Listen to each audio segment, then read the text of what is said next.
For us, this meant we needed to develop policies and procedures, medical and food services, programming, hiring of staff, training, and supplies from the ground up.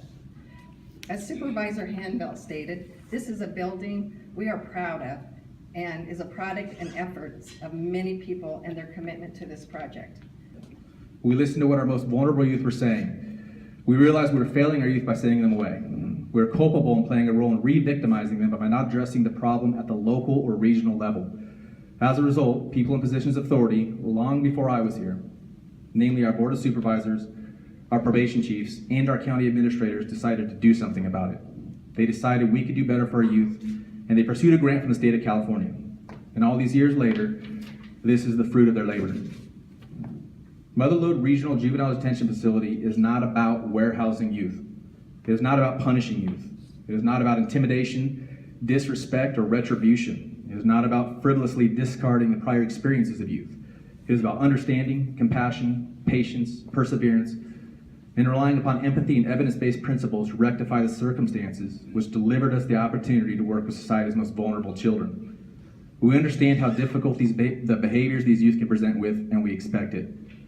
We chase the most current research available to provide the youth with every opportunity to modify their conduct and address dysfunctional patterns. Simply put, and in the best interest of the child, we are committed to doing what works. This means applying evidence-based, research-tested modalities in working with youth.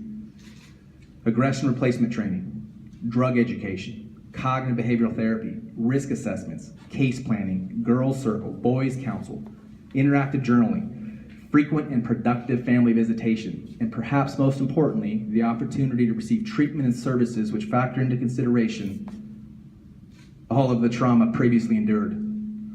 I have been asked time and time again, why put all this effort and ongoing monetary liability into rehabilitating such a small numerical value of youth? My answer remains the same, because they deserve the opportunity they were not afforded as small children. My follow-up statement to this is a question. What is that small numerical value multiplied exponentially? Because these children will have children of their own. Their children will have children. Their children's children will have children. We're not only attempting to treat the minor, but to impact the trajectory of future generations. In other words, we're simultaneously attempting to assist the youth while improving the community and regions in which we reside for current and future generations. I have found cyclical familial dysfunction and its viral generational havoc to be intolerable. We have seen far too many children hurt and too many lives ruined. Too many youth going from the dependency to the delinquency systems and then eventually matriculating to the penal system. California's prisons are overflowing with inmates who are more often than not abused, neglected, or traumatized as youth themselves. The problem, in my opinion, must be treated at its source. I don't purport to have all the answers, but I will place my trust in utilizing research, compassion, and patience in working with youth. This, in order to prevent a small drift from turning into a pervasive and permanent intergenerational pattern. Tuolumne County, our Chief Probation Officer, our county administrators, our Board of Supervisors, and our regional partners are committed to doing so. We care about our youth, we care about our citizens, and we care about the paths of future generations. We will work tirelessly to achieve our goals, to impact lives, and to provide our efforts now as our legacy later. So I leave you with a question. Why commit these resources to serving as few as 10 youth at a time? My response, what is one life worth and what is 10 to the 10th power?